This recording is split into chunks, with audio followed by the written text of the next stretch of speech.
ॐ गङ्गातरङ्गरमणीयजटाकलापं गौरीनिरन्तरविभूषितवामभागं नारायणप्रियमनङ्गमदापहारं वाराणसीपुरपतिं भज विश्वनाथं वाराणसीपुरपतिं भज विश्वनाथम्।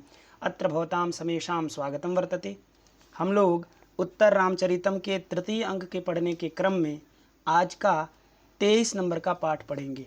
इसके पूर्व हम लोग 22 पाठ पढ़ चुके हैं। तो पीछे के पाठ में हमने विचार किया था, इस 25 नंबर के श्लोक तक हमने अच्छे से विचार कर लिया था। ये जो 25 नंबर का श्लोक है, जिसको भगवान श्री राम कहते हैं और कहते हैं करकमल वितीर्णैः अम्बुनिवार शष्पैः तरुशकुनि कुरंगान मैथिलीयान पुष्यत भवति मम विकारस्तेषु दृष्टेषु कोपि द्रव इव हृदयस्य प्रस्रवोद्भेद योग्य। तो इसके पहले का जो कथा है, थोड़ा सा उससे हम लोग अवगत हो जाते हैं। तो पीछे देखिए, वासंती ने, चूँकि राम जी वासंती के क्षेत्र में आए हैं, वासंती के घर आए हैं, इसलिए वासंती ने पहले राम का स्वागत कराया।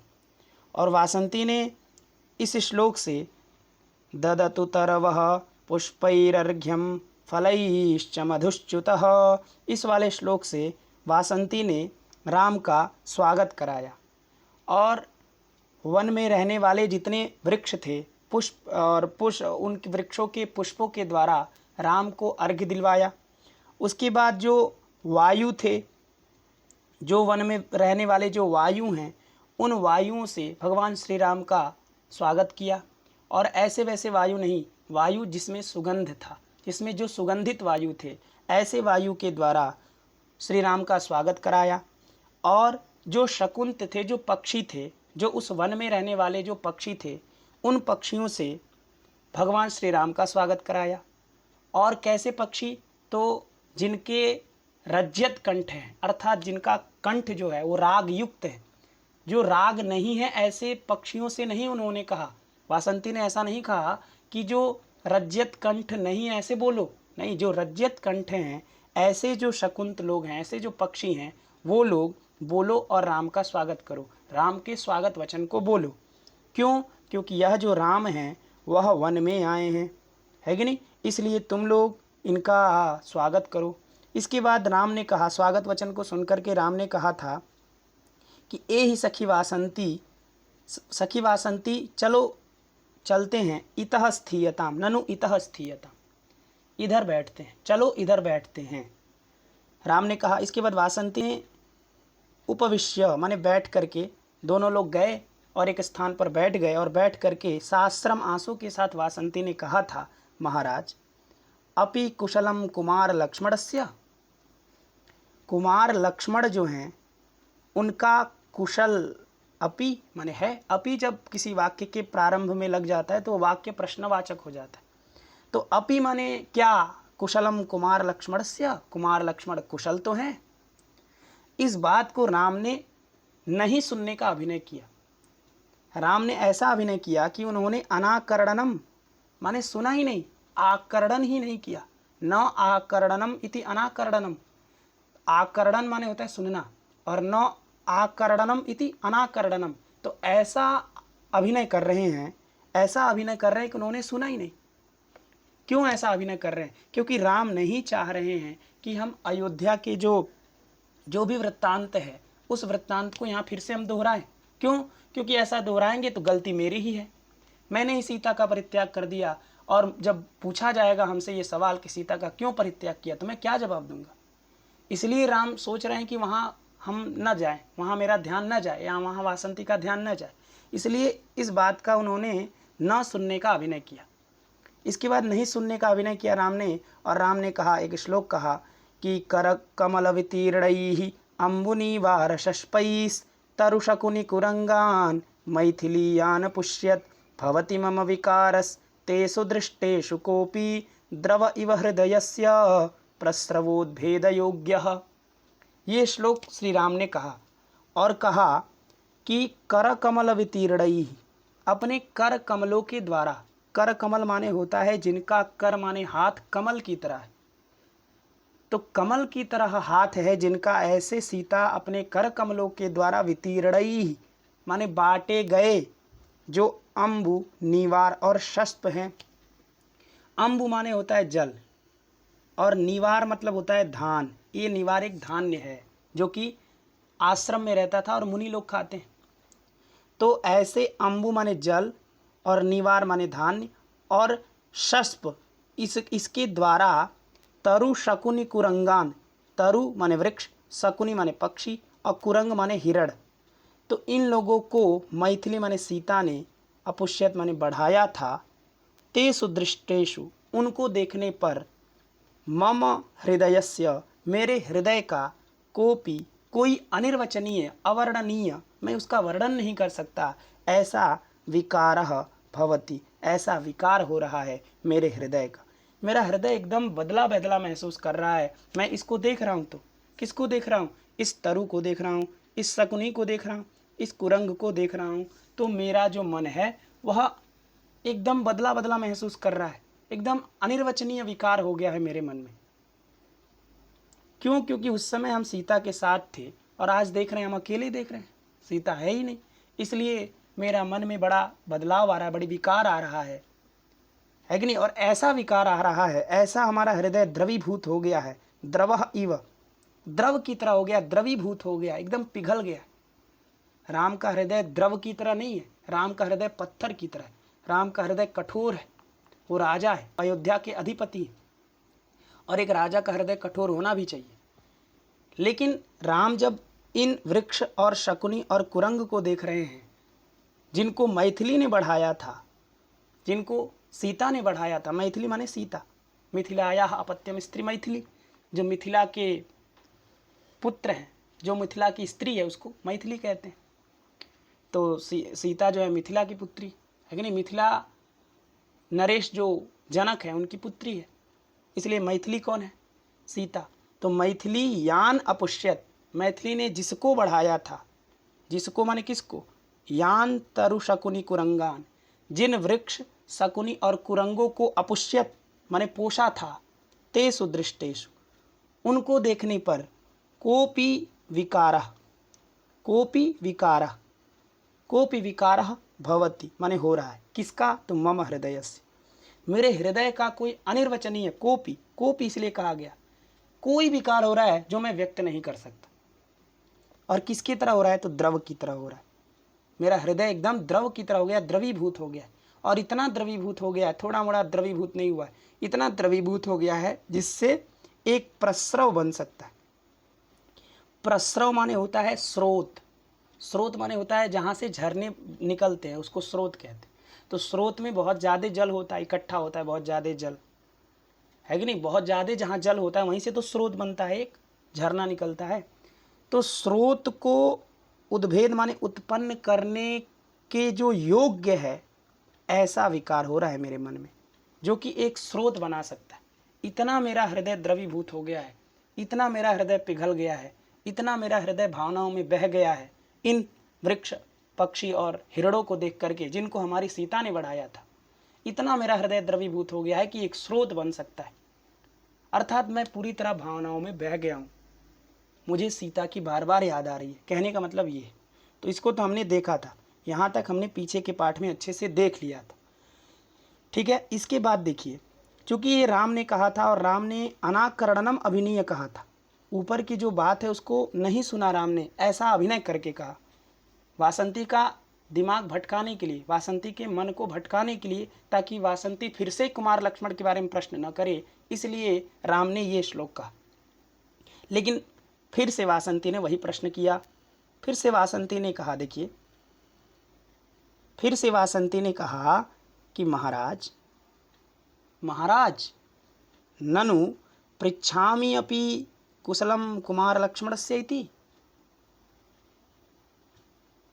वासंती कह रही है कि महाराज पृच्छामि, मैं पूछ रही हूँ, कुमार लक्ष्मणस्य कुशलम, कुमार लक्ष्मणस्य कुशलम इति पृच्छामि, मैं ये पूछ रही हूँ।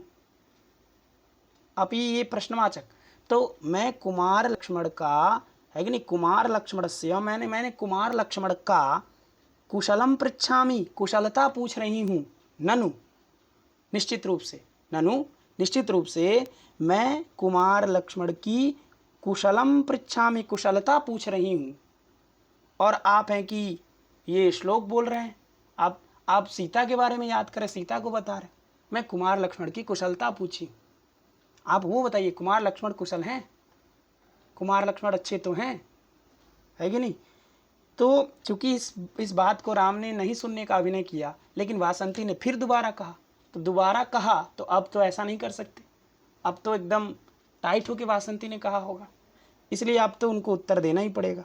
इसलिए राम ने, देखिए, राम ने कहा आत्मगतम। पहले आत्मगतम का मतलब होता है मन में सोचना। सर्वम श्राव्यम प्रकाशम स्यात् अश्राव्यम स्वगतम मतम। जो सबको सुनाई देता है उसको हम प्रकाश कहते हैं, और जो मन में बोला जाता है, जो अश्राव्य होता है, अर्थात जो सबको सुनाई नहीं देता, केवल आपको ही सुनाई देगा, उसको हम आत्मगतम अथवा स्वगतम, ये दो शब्दों से कहते हैं। तो यहाँ पर राम ने आत्मगतम माने मन में सोचा, और मन में राम सोच रहे हैं और कह रहे हैं, अये महाराजिति निष्प्रणयम आमंत्रण पदम। राम कह रहे हैं, मन में सोच रहे हैं और कह रहे हैं, अरे अरे, अय ये संबोधन है, अरे ऐसा कहने के लिए।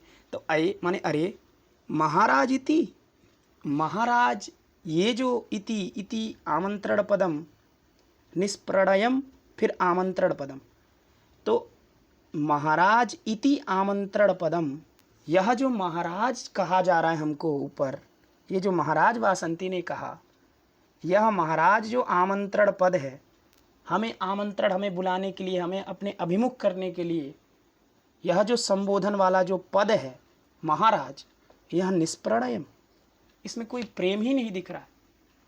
निष्प्रणयम, निर्गतः प्रणयः यस्मात् तत् निष्प्रणयम, जिससे प्रणय माने स्नेह होता है, प्रणय माने प्यार होता है, तो निर्गतम माने निकल गया है, तो जिससे प्रणय माने स्नेह निकल गया है, ऐसा यह आमंत्रण पद मुझे लग रहा है।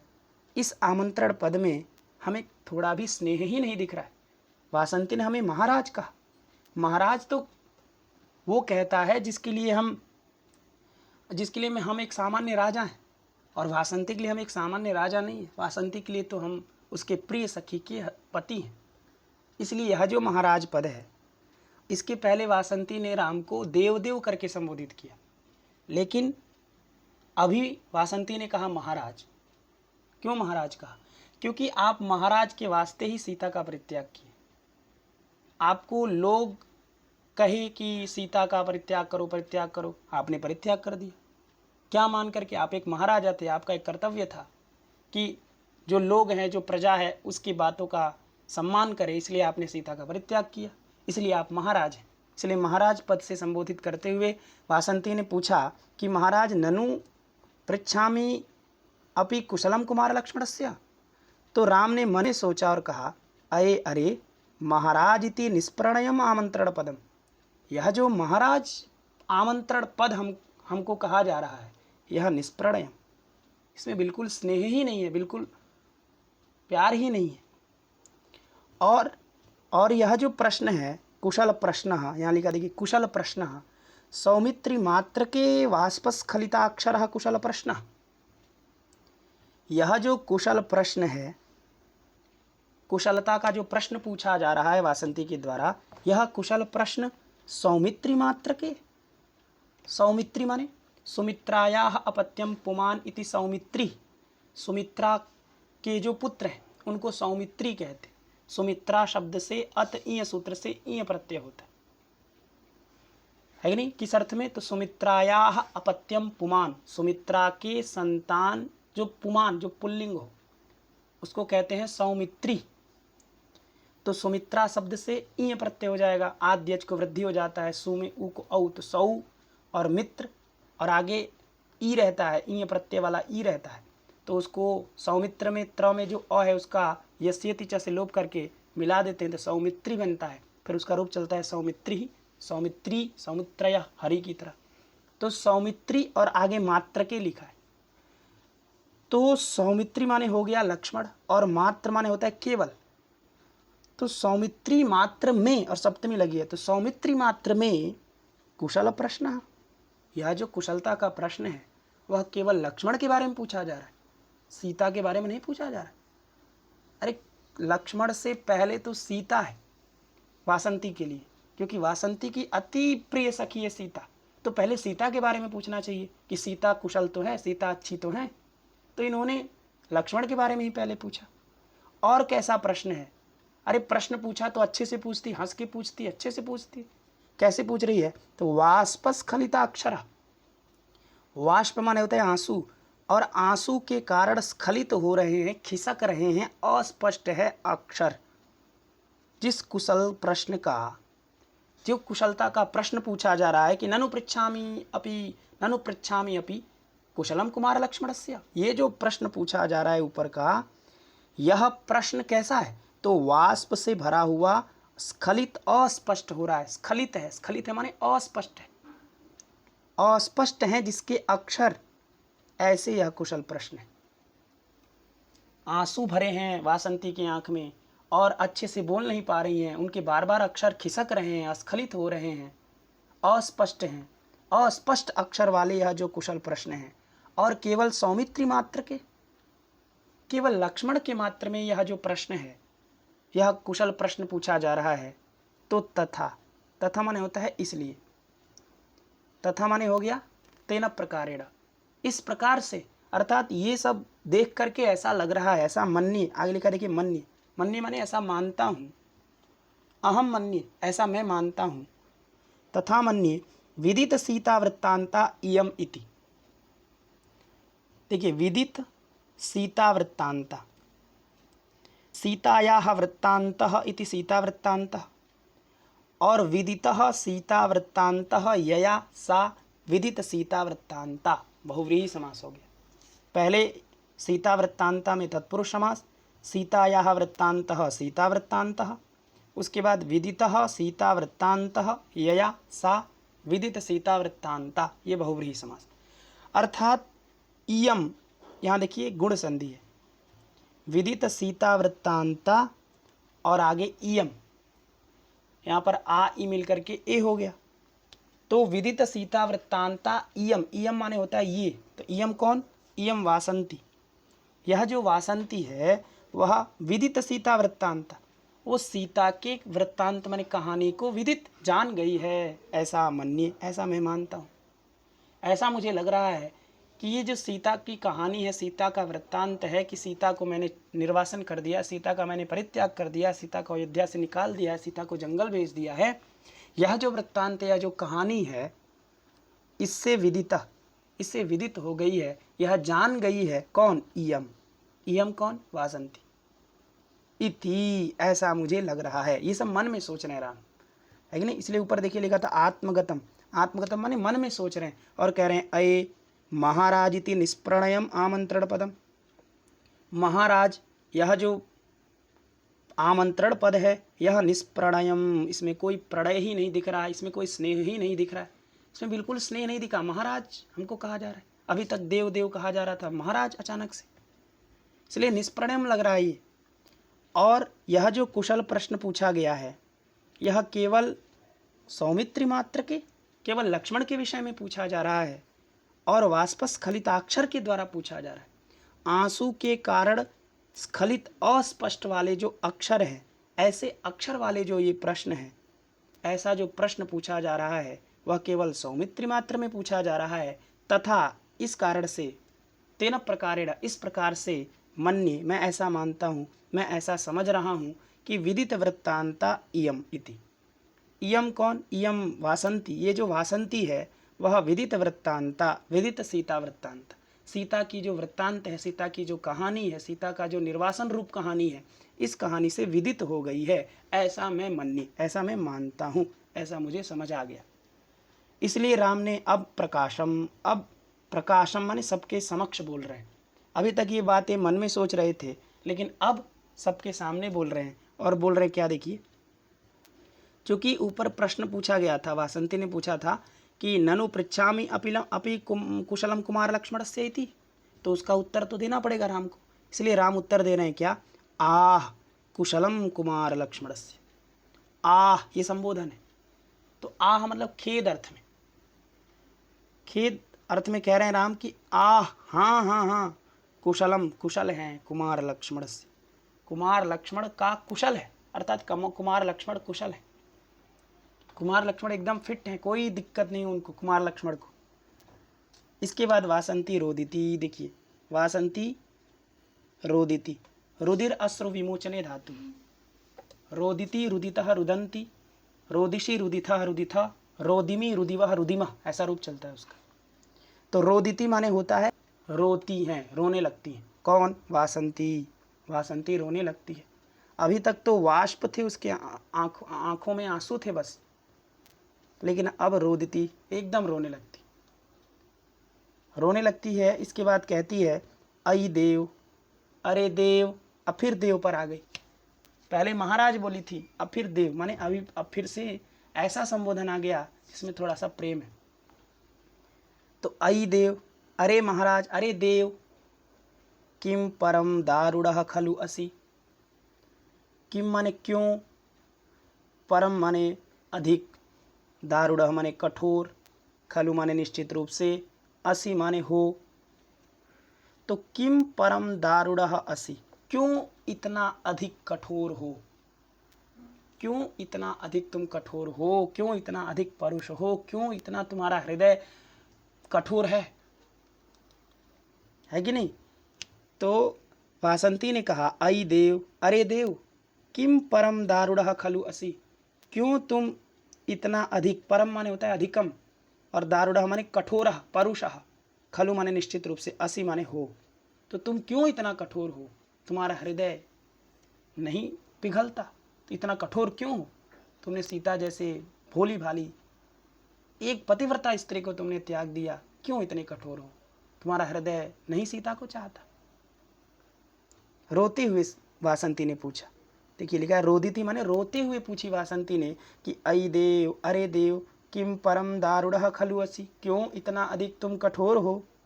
इसके बाद राम ने देखिए क्या कहा, इसके बाद सीता ने कहा, क्योंकि सीता और तमसा भी है बगल में, वो अदृश्य हैं, वो दिख नहीं रहे भागीरथ की कृपा से, क्योंकि गंगा ने ऐसा उन लोगों को वरदान दिया है कि सीता और तमसा तुमको पृथ्वी पर रहने वाले कोई व्यक्ति नहीं देख सकता, वन देवता भी नहीं देख सकते, तो मृत्यु लोक में रहने वाले प्राणियों का क्या कहना, अर्थात तुम्हें पृथ्वी पर रहने वाले कोई लोग नहीं देख पाएंगे, ऐसा वरदान मिला है भागीरथी के द्वारा। इसलिए सीता और तमसा बगल में खड़े हैं। तो सीता ने कहा इस बात को सुन करके, वासंती और राम को सीता देख सकती हैं, लेकिन सीता और तमसा को वासंती और राम नहीं देख सकते, ये आप पहले से जानते आ रहे हैं, ठीक है। तो सीता ने इस बात को सुनकर के कहा, कौन सा बात, ये जो ऊपर वासंती ने कहा कि किम परम, ये वाला बात जो है,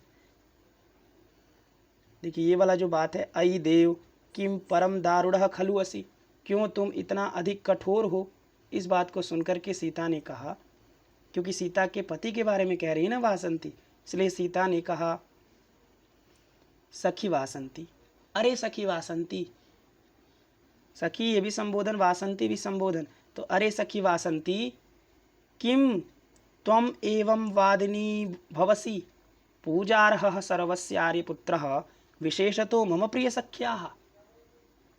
सीता कह रही है कि अरे सखी वासंती, किम क्यों, किम माने क्यों, त्वम माने तुम, एवं वादिनी भवसि, एवं वक्तुम शीलम अस्याः इति एवं वादिनी, एवं ये उपपद रहते, वद व्यक्तयम वाची धातु से ऋणी प्रत्यय हुआ है कि नहीं, सुप्य जातो ऋणी ताच्छिल्य सूत्र से हुआ, अर्थात तुम माने तुम, एवं वादिनी माने इस प्रकार बोलने वाली, भवसी माने हो रही हो, किम क्यों, तुम क्यों इस प्रकार बोल रही हो, ये इतना भयानक बात बोल रही हो कि तुम परम परम दारुणः खलु असि, ये जो तुम वाक्य बोल रही हो, इस प्रकार का बात, इस प्रकार से तो राम को आज तक किसी ने नहीं कहा। अयोध्या के राजा हैं, वो साधारण व्यक्ति, साधारण पुरुष नहीं है, और ऐसे तुम व्यक्ति को तुम इस प्रकार बोल रही हो, तुम कठोर कह रही हो, तुम उनको दारुण कह रही हो।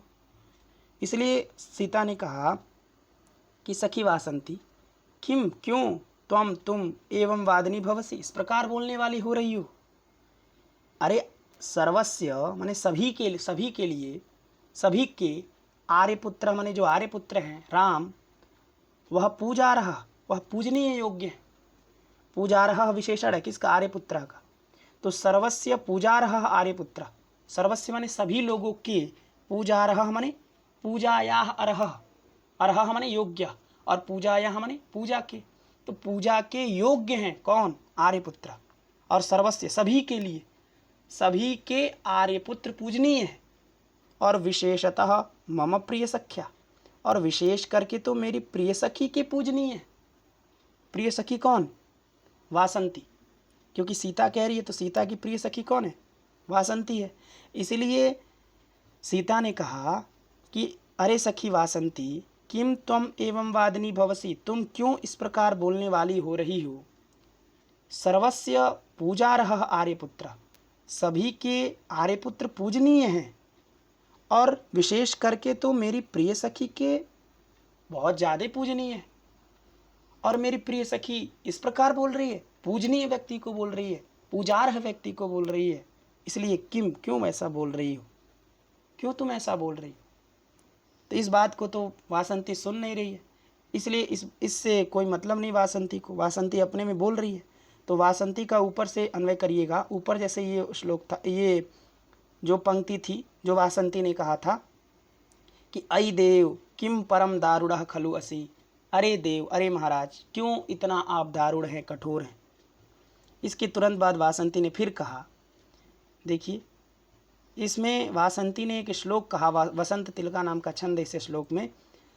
तो इस श्लोक में वासंती ने कहा कि महाराज आप इतने कठोर क्यों? आपने उस सीता का परित्याग कर दिया जिस सीता के लिए आप कहते थे त्वं जीवितं त्वमसि मे हृदयं द्वितीयं त्वं कौमुदी नयनयोः अमृतं त्वमंगे इत्यादिभिः प्रियशतैः अनुरुध्य मुग्धां तामेव शान्तमथवा किमतः परेण त्वं जीवितं त्वमसि मे हृदयं द्वितीयं त्वं कौमुदी नयनयोः अमृतं त्वमंगे इत्यादिभिः प्रियशतैः अनुरुध्य मुग्धां तामेव शान्तमथवा किमतः परेण। तो वासंती ने कहा राम से कि राम, तुम इतने कठोर हो गए हो, तुम इतने कठोर क्यों हो? तुम अपनी सीता को कहते थे कि त्वं जीवितम, तुम मेरा जीवन हो, त्वं जीवितम, तुम जीवन हो। और असि क्रिया का अध्ययन करना है आपको। त्वं माने तुम, जहाँ त्वं है वहाँ असि है, क्योंकि त्वं के आगे हमेशा त्वं कहाँ का है? मध्यम पुरुष एक वचन, और मध्यम पुरुष एक वचन की क्रिया असि, इसका अध्ययन कर लिया जाता है। तो त्वं असि माने तुम हो, क्या हो? तो जीवितम, तुम जीवन हो, तुम जीवन हो। और त्वं असि, तुम हो, मे हृदयम, मेरा हृदय हो। और कौन सा हृदय? तो द्वितीयम। तो तुम मे माने मेरा, द्वितीयम हृदयम असि, तुम मेरी दूसरी हृदय हो, तुम मेरा दूसरा दिल हो। ऐसा तुम कहते थे किसको? सीता को। राम, तुम सीता को कहते थे, क्या क्या कहते थे? तुम कहते थे कि त्वं जीवितम, तुम मेरी जीवन हो, और त्वमसि मे हृदयम द्वितीयम, मे द्वितीयम हृदयम असि माने हो, तुम मेरी दूसरी हृदय हो। ऐसा तुम सीता को कहते थे। और क्या कहते थे? और कहते थे त्वं कौमुदी नयनयोः, नयनयोः माने नेत्रयोः, हमारे नेत्रों के, नेत्र दो होते हैं ना, इसलिए षष्ठी द्विवचन का प्रयोग है। नयनयोः अर्थात नेत्रयोः, हमारे दोनों नेत्रों के, त्वं तुम कौमुदी हो। कौमुदी माने होता है चंद्रिका, चंद्रिका में प्रकाशिका। तो तुम हमारे नेत्रों की प्रकाशिका हो, चंद्रिका हो। तुम हो तभी मैं यह जगत देख पा रहा हूँ, क्योंकि जब आपके नेत्र में प्रकाश नहीं रहेगा, मतलब देखने की क्षमता नहीं रहेगी, तो आपके नेत्र होते हुए भी आप नहीं देख पाएंगे। जो नहीं देख पाते हैं, इसका मतलब ये नहीं होता है कि उनके पास नेत्र नहीं है। नेत्र रहता है, लेकिन उसकी प्रकाशिका चली जाती। उसको प्रकाश उस नेत्र में जिस कारण से दिखता है वो कारण वहाँ से नष्ट हो जाता है, इसलिए उस व्यक्ति को नहीं दिखता है। इसका मतलब ये नहीं उसके पास नेत्र नहीं है, नेत्र तो रहता है लेकिन वो प्रकाशिका चली जाती है। तो राम कह रहे हैं कि तुम हमारे नेत्रों की प्रकाशिका हो, तुम कौमुदी हो, तुम ज्योत्सना हो, तुम चंद्रिका हो। किसकी? तो नयनयो हो, तुम हमारी नेत्रों की कौमुदी हो, प्रकाशिका हो। अर्थात जब प्रकाशिका तुम हो तभी मैं देख पा रहा हूँ इस संसार को, तुम नहीं रहोगी तो मैं इस संसार को नहीं देख सकता, इसलिए तुम कौमुदी असी, तुम कौमुदी हो मेरे नेत्रों की। ऐसा तुम कहते थे सीता को, है कि नहीं? ऐसा तुम सीता को कहते थे। क्या क्या कहते थे? तो त्वं जीवितम, तुम जीवन हो, त्वमसि में हृदयम द्वितीयम, तुम मेरी द्वितीय हृदय हो, और त्वं कौमुदी, तुम प्रकाशिका हो, तुम चंद्रिका हो, नयनयो हो, हमारे नेत्रों की। और क्या कहते थे कि नयनयो में देखिए जो र है उसको विसर्ग कर लीजिए और उस र में अ बच जाएगा, तो अमृतम त्वमंगे, त्वम माने तुम, अंगे हमारे अंग में, अमृतम असी, फिर असी का अध्याय करिए। जहाँ जहाँ त्वम है वहाँ वहाँ आपको असी का अध्याय करना है, क्योंकि जहाँ कोई क्रिया नहीं होती है वहाँ अस और भू इन दो धातु का हम अध्याय कर लेते।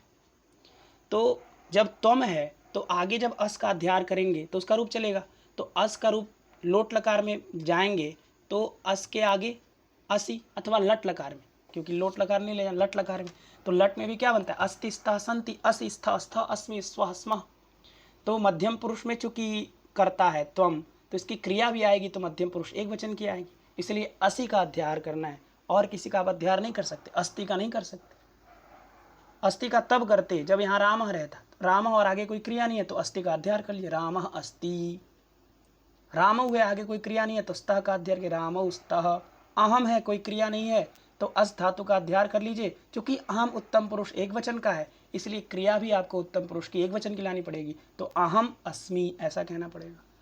आवाम है उत्तम पुरुष द्विवचन का है, तो क्रिया जब अस अध्याय करेंगे तो उसका भी रूप चलाएंगे तो उत्तम पुरुष द्विवचन का ही आप वहाँ से ले आएंगे, तो अस्मि स्वः स्मः बनता है। तो इसीलिए यहाँ पर क्या कहेंगे आप कि आवाम स्वः, अस्मि स्वः स्मः ऐसा बनता है, तो आवाम स्वः, उसी तरह वयम स्मः, त्वम असि, इस तरह से चलता है, इसी तरह से तो प्रयोग होता है।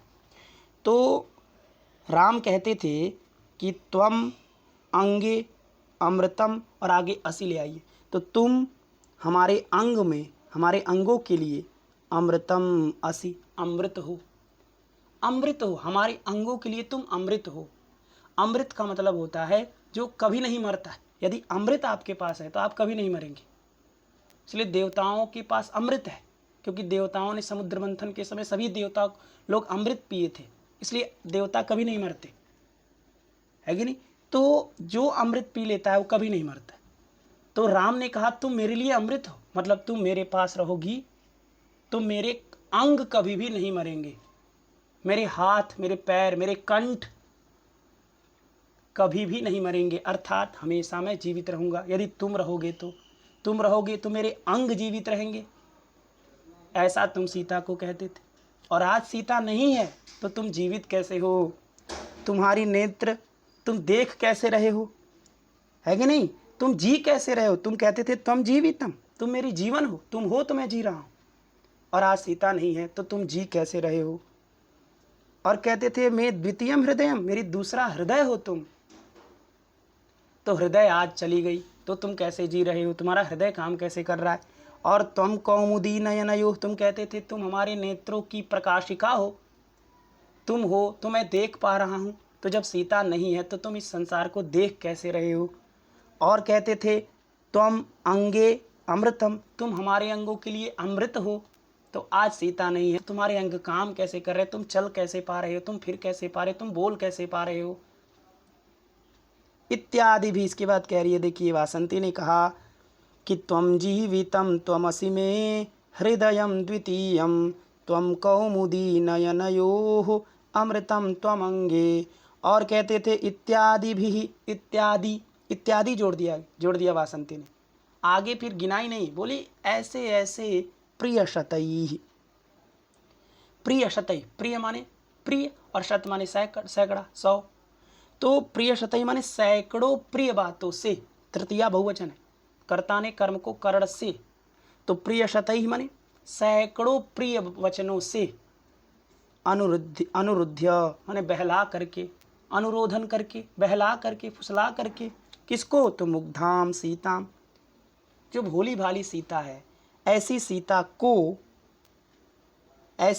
को तुम क्या करते थे? तो ऐसा कहते थे कि तुम जीवितम, तुम मेरी जीवन हो, तुम मेरी दूसरी हृदय हो, तुम मेरे नेत्रों की कौमुदी हो, प्रकाशिका हो, और अमृतम त्वम अंगे, तुम हमारे अंगों के लिए अमृत हो, इत्यादि भी प्रियशतैः, इत्यादि सैकड़ों प्रिय वचनों के द्वारा, मुग्धाम अनुरुद्ध्य, भोली भाली सीता को मना करके, बहला करके, फुसला करके, और तामेव, ऐसे बहला करके फुसला करके रखते थे, और तामेव, उसको ही, ताम एव, ताम माने सीताम, ताम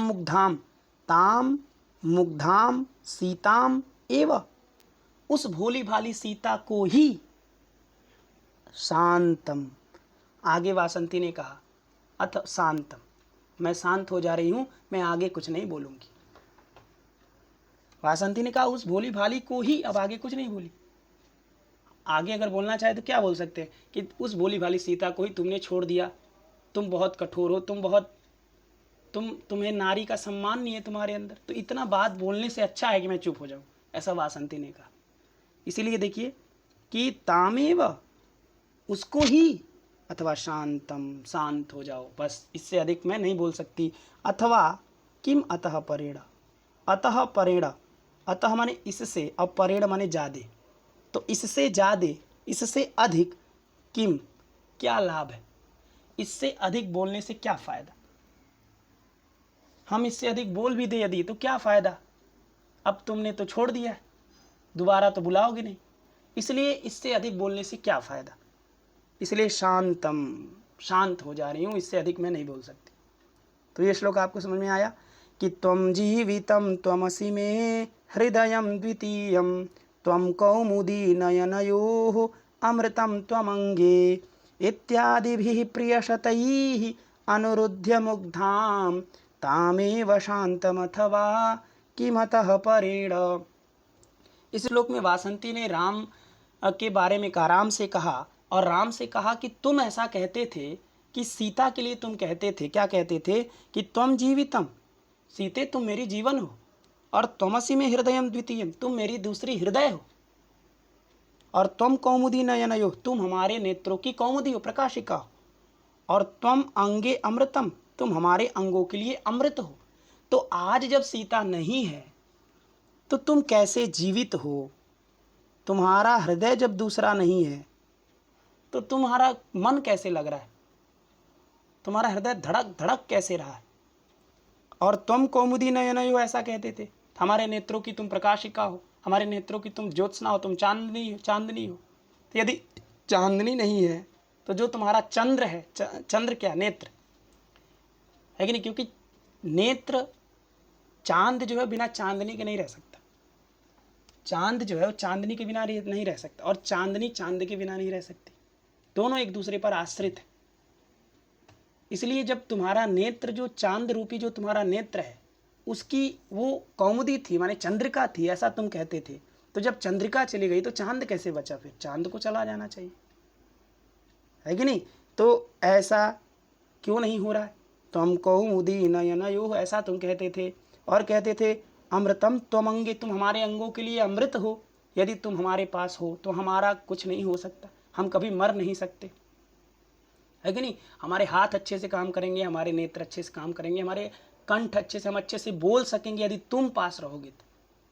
ऐसे इत्यादि भी, इत्यादि प्रियशतैः, सैकड़ों प्रिय वचनों के द्वारा, मुग्धाम, अनुरुध्य, उस भोली भाली सीता को, अनुरुध्य, बहला करके, फुसला करके, अनुरुध्य में अत्वा और ल्यप है, अनुपसर्ग पूर्वक रुद्ध धातु से, अत्वा कर दीजिए, ल्यप कर दीजिए, तो अनुरुध्य माने बहला करके, फुसला करके, मुग्धाम, उस सीता को, और तामेव, तामेव मुग्धाम सीताम, उसी भोली भाली सीता को, शांतम, अथवा शांत हो जाती हूँ, उससे आगे मैं नहीं कुछ कहूँगी। अथवा किमतः परेण, इससे अधिक बोलने से किम क्या लाभ। अब तुमने तो छोड़ दिया, अब तुमने तो उसको वापस लाना नहीं है, इसलिए हम इससे अधिक कुछ नहीं बोलेंगे, अब मैं चुप हो जा रही हूँ। तो ये श्लोक बसंत तिलका नाम के छंद में आप समझ गए होंगे। तो बहुत इंपॉर्टेंट श्लोक है, क्योंकि इस श्लोक में वासंती उस समय का बात बता रही है जब राम और सीता 12 साल पहले वनवास में रहा करते थे। तो उसमें उस समय राम सीता से कहते होंगे कि तुम मेरी दूसरी, इस बात को वासंती सुनती होगी। तो उसी बात को इस समय राम के साथ दोहरा रही है और कह रही है कि तुम ऐसा ऐसा कहते थे, लेकिन आज उसी को तुमने छोड़ दिया, कैसे पुरुष हो तुम, ऐसा बोलना चाह रही है, लेकिन शांतम लिख दिए।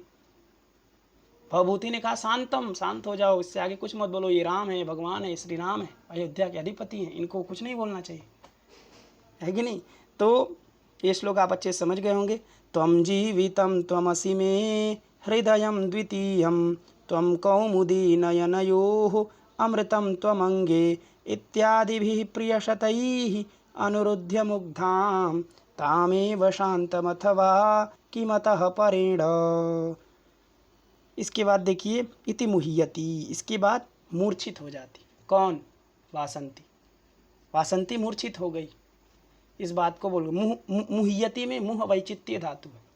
मुह वैचित्य, वैचित्य का मतलब होता है जो चित्त है आपका, जो आपका चित्त है, जो आपका मन है, वो जब माने विगत हो जाए, आपका चित्त माने आपकी चेतना चली जाती है, उसको हम वैचित्य कहते हैं। तो वैचित्य हो गया मतलब उनकी चेतना चली गई, सोचने की क्षमता चली गई, उसी को तो हम मूर्छा कहते हैं। तो इति मूर्छति माने इसके बाद मूर्छित हो जाती हैं। आज के लिए इतना रहने देते हैं। 26 श्लोकों तक हमने पढ़ लिया। चूँकि बहुत दिन बाद पाठ चला है, इसलिए आज इतना ही रहने देते हैं। कल से हम लोग इसके आगे पढ़ेंगे।